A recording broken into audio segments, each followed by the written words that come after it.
महाराष्ट्र राज्याचे मुख्यमंत्री आदरणीय देवेंद्रजी फडणवीस साहेब, आपल्या सर्व लाडक्या बहिणींचे देवाभाऊ, सोबतच आपले कामगार मंत्री आकाशजी फुलकर साहेब, भारतीय जनता पार्टीचे शहराचे अध्यक्ष सागरजी पुरोहित, जिल्ह्याचे अध्यक्ष विजयराजजी शिंदे, आज नगर परिषद निवडणुकीसाठी भारतीय जनता पार्टीने नगराध्यक्ष पदासाठी ज्यांना उमेदवारी दिली असे आपले सर्वांचे पंडित दादा, मंचावरती उपस्थित भारतीय जनता पार्टीचे नगरसेवक पदाचे 28 उमेदवार, मंचावरती उपस्थित भारतीय जनता पार्टीचे सर्वच सन्माननीय पदाधिकारी, मोठ्या संख्येने आलेली मातृशक्ती, सर्व माझे तरुण बांधव, शेतकरी बांधव आणि सगळ्यात माझ्या आदरणीयांनो, उपस्थित पत्रकार बांधव, आज आपल्या सर्वांचं लाडकं नेतृत्व आदरणीय देवाभाऊ हे आपल्या चिखलीमध्ये आलेले आहेत. देवाभाऊंच्या बद्दल एक म्हणावं वाटतं की लाडक्या बहिणींचे देवाभाऊ, शेतकऱ्यांचे कैवारी देवाभाऊ, विकासाचे महामेरू देवाभाऊ आणि विदर्भाचे सुपुत्र देवाभाऊ. एक नाम कितने काम अशी आपण देवाभाऊंबद्दल त्या ठिकाणी म्हणू शकतो. आपल्या विदर्भाला लाभलेला एक हा कोहिनूर हिरा आहे आणि हा कोहिनूर हिरा जेव्हा जेव्हा आपल्या चिखलीमध्ये येतो तेव्हा तेव्हा आपल्या चिखलीमध्ये कमळाचं फूल त्या ठिकाणी फुलतं. आज फडणवीस साहेबांची ही चिखलीमधली 3री-4थी सभा आहे. माझ्या राजकीय जीवनाला मी प्रारंभ केला तेव्हापासूनचा 2016-17च्या नगरपालिकेच्या निवडणुकीमध्ये भाऊ आले होते तेव्हा कमळ फुललं. त्याच्यानंतर विधानसभेच्या निवडणुकीच्या वेळेला 2019ला भाऊ आले तेव्हा कमळ फुललं. लोकसभेमध्ये महायुतीच्या प्रचारासाठी भाऊ आले तेव्हा या ठिकाणी महायुतीचा उमेदवार निवडून आला आणि 2024 मध्ये माझा अर्ज भरण्यासाठी याच माझ्या टॉवरवरती भाऊ आले होते आणि तेव्हा सुद्धा आपल्या चिखलीमध्ये कमळ फुललं. भाऊंची ही सभा म्हणजे ही विजयाची सभा आहे असं खऱ्या अर्थाने आपण म्हणू शकतो.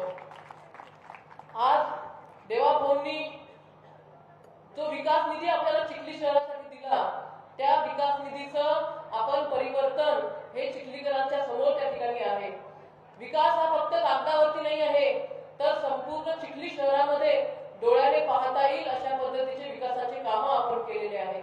चिखली शहरामध्ये विविध समाजासाठी आपण समाज भवन दिले.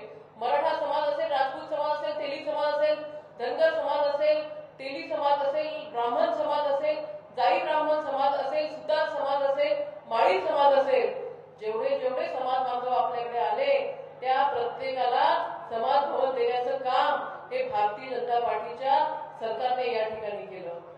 पहिलेची परिस्थिती आपल्या चिखलीची आपल्याला माहिती आहे. चिखलीला कधी धड रस्ते सुद्धा नव्हते. चिखलीचं नाव चिखली का आहे हे त्याच्या रस्त्यातूनच आपल्याला लक्षात येतं.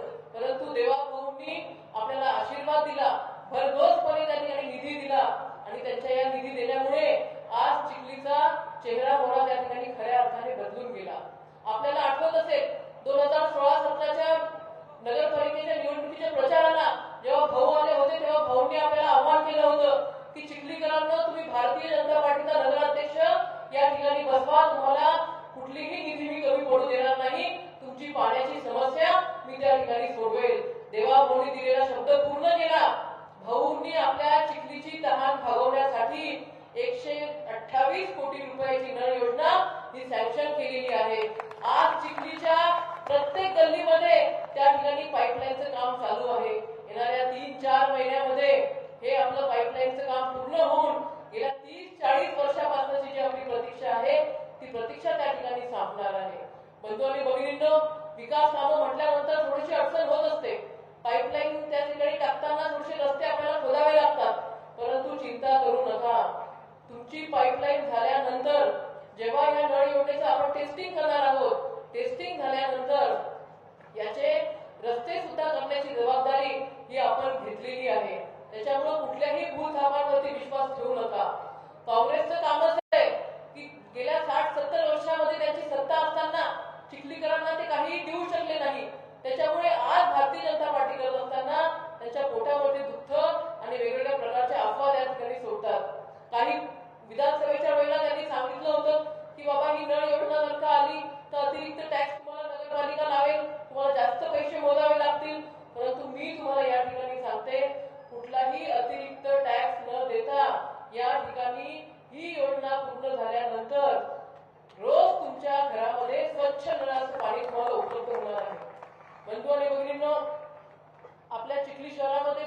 भवन नव्हतं, त्या सांस्कृतिक भवनाचं काम याच प्रभागामध्ये चालू आहे. आपल्या चिखलीमध्ये कुठेही उद्यानं शिल्लक ठेवलेले नव्हते. जे काही उद्यानं असतील किंवा जे ओपन स्पेस असतील ते ओपन स्पेस काँग्रेस त्यांच्या संस्थांमध्ये लावून घेतलेले होते. परंतु आपलं सरकार आल्यानंतर या चिखलीमध्ये अटल उद्यानाच्या माध्यमातून जवळपास 5 ते 7 उद्यानाचं काम त्या ठिकाणी प्रगतीपथावरती आहे. आपल्या चिखली शहराला लागून असलेला जो वायझडीचा तलाव आहे, त्या वायझडीच्या तलावाचं सौंदर्यीकरणाचा विषय आपण हाती घेतलेला आहे. जवळपास 14 कोटी रुपयाचं बोट क्लब आपण त्या ठिकाणी करत आहोत. ते सुद्धा काम या ठिकाणी आचारसंहिता झाल्यानंतर आपण सुरू करणार आहोत. काँग्रेसचं एक मला भाऊ मानावं वाटतं की लोकसभेमध्ये त्यांनी अपप्रचार केला आणि अपप्रचार केला. आपण असं सांगितलं की भारतीय जनता पार्टीचं सरकार आल्यानंतर ते या ठिकाणी संविधान बदलतील. परंतु तुम्ही पाहिलं 1 वर्ष झाले की भारतीय जनता पार्टीकडून संविधान तर सोडाच, परंतु डॉक्टर बाबासाहेब आंबेडकरांना खऱ्या अर्थाने मान सन्मान देण्याचं काम त्या ठिकाणी झालेलं आहे.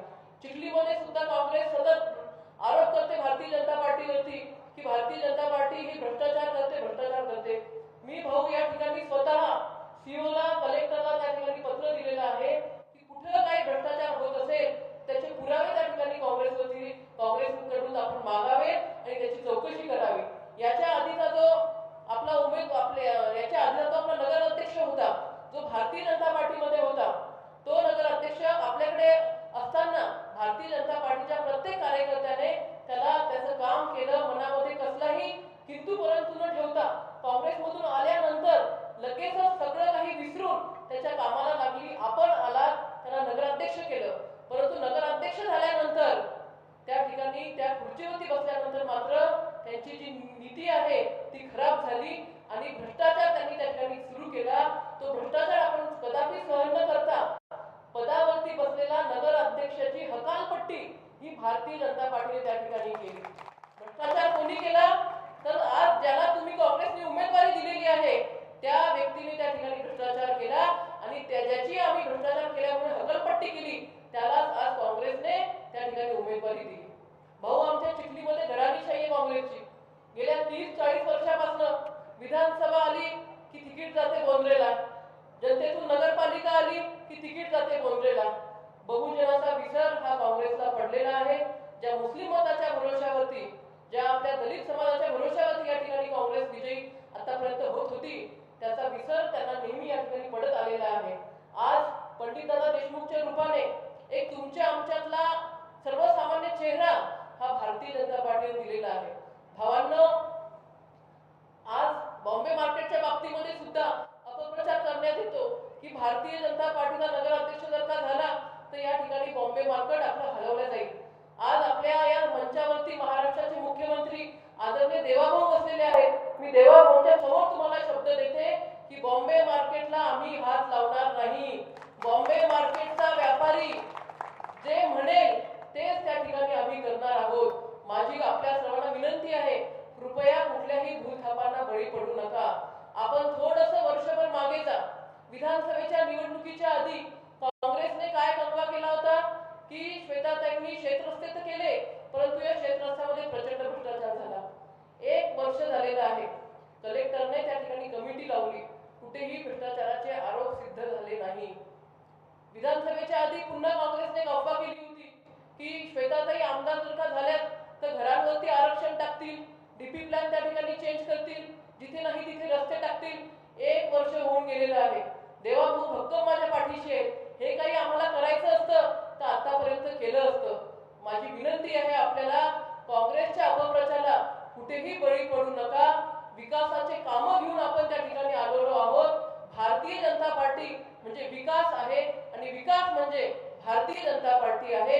एवढंच मला आपल्याला या ठिकाणी सांगायचं आहे.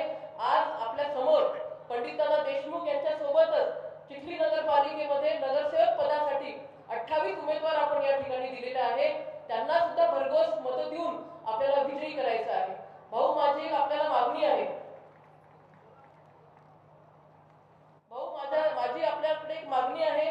जेव्हा भारतीय जनता पार्टीचा नगराध्यक्ष या ठिकाणी येईल, हे 28चे 28 नगरसेवक निवडून येतील, तेव्हा आमच्या चिखलीकरांच्या काही समस्या आहेत, त्या समस्या आपल्याला पूर्ण करायच्या आहेत. त्याच्यामध्ये सगळ्यात महत्त्वाचं म्हणजे आपणच दिलेल्या निधीमुळे छत्रपती शिवाजी महाराजांचा जो पुतळा चिखलीमध्ये होता तो अश्वारूढ असावा अशी सर्व शिवप्रेमींची इच्छा होती. त्याचं काम आज प्रगतीपथावरती आहे. परंतु भविष्यामध्ये आपली नगरपालिका आल्यानंतर या चिखली शहरामध्ये महामानव डॉक्टर बाबासाहेब आंबेडकर यांचा एकही पूर्णाकृती पुतळा नाही आहे. तो पूर्णाकृती पुतळा आपल्याला त्या ठिकाणी करायचा आहे. सोबतच आपल्या माळीपुऱ्यामध्ये फुले दाम्पत्याचा पुतळा आपल्याला त्या ठिकाणी करायचा आहे. आमचं जे चिखलीचं बस स्थानक आहे त्याची प्रचंड दुरवस्था झालेली आहे. त्याचं सुशोभीकरण त्या ठिकाणी पुण्यश्लोक अहिल्याबाई होळकर यांचा पुतळा आपल्याला त्या ठिकाणी करायचा आहे. भाऊ, तुम्ही रस्ते दिले, नाल्या दिल्या, पाणी दिलं. जेव्हा आम्ही या भूमिपूजनाला जात होतो तेव्हा त्या भागातले नागरिक आम्हाला म्हणायचे की श्वेताताई, येणाऱ्या नगरसेवकांना तुम्ही काही ठेवता की नाही, की फक्त यांना नाल्या काढायचंच काम ठेवता. परंतु भाऊ, उद्याला जर का आपण म्हणजे तुम्ही जर का आम्हाला निधी दिला तर आपल्या नगरसेवकांना आणि चिखलीकरांना त्या ठिकाणी नाल्या काढण्यासाठी फोन करण्याची आवश्यकता पडणार नाही. कारण की संपूर्ण चिखलीसाठी आम्ही तुमच्याकडे भूमिगत गटर योजनेची मागणी त्या ठिकाणी करत आहोत. हे आमचे अतिशय महत्त्वाचे भाऊ विषय त्या ठिकाणी आहे. चिखली शहर हे हायवेवरती आहे. खूप मोठ्या प्रमाणामध्ये बाहेरचे लोक या ठिकाणी गुंतवणूक करू इच्छितात. परंतु इथली जी MIDC आहे त्या MIDC मध्ये जागा अपुरी आहे. 6-6 महिने, वर्ष 2-2 वर्ष त्या ठिकाणी वेटिंग वरती राहावं लागतं. माझी आपल्याला विनंती आहे, चिखली शहरालगत जी E-क्लासची जमीन असेल, जेणेकरून कुठल्याही शेतकऱ्याच्या शेतीला धक्का न लावता जिथे कुठे आपल्याला E-क्लासची जमीन सापडेल त्या ठिकाणी आपल्याला विस्तारित MIDC करायची आहे. आणि या MIDCच्या माध्यमातून चिखली शहरातल्या त्या ठिकाणी बेरोजगार तरुण आणि तरुणींना त्या ठिकाणी संधी द्यायची आहे. भाऊ, मला पूर्ण विश्वास आहे आपण भक्कमपणे चिखलीकरांच्या पाठीशी आहात. गेल्या वेळेला जो शब्द तुम्ही चिखलीकरांना दिला होता तो शब्द प्रत्यक्ष कामांमधून तुम्ही पूर्ण केलेला आहे. माझी सर्व चिखलीकरांना विनंती आहे की येणाऱ्या 2 तारखेला भारतीय जनता पार्टीच्या नगराध्यक्ष पदाचे उमेदवार पंडित दादा देशमुख आणि आपल्या समोर असलेले हे 28 नगरसेवक यांना प्रचंड बहुमताने आपण विजयी करावं. आणि माननीय मुख्यमंत्री देवेंद्रजी फडणवीस साहेब यांनी जे आपल्याला इथे मदत केलेली आहे त्याचा कुठेतरी आपण उपकार मी म्हणू शकत नाही. कारण साहेबांचं कामच आहे आपल्या अडीअडचणी त्या ठिकाणी सोडवणं. परंतु हा जो विकास निधी दिलेला आहे त्या विकास निधीला देवाभाऊंना आपण खऱ्या अर्थाने त्या ठिकाणी कमळाचं बळ दाबून त्यांना समर्थन करणं. आपण सगळेजण आलात. मी आपल्या सर्वांचे मनापासून आभार व्यक्त करते आणि थांबते. जय हिंद, जय महाराष्ट्र.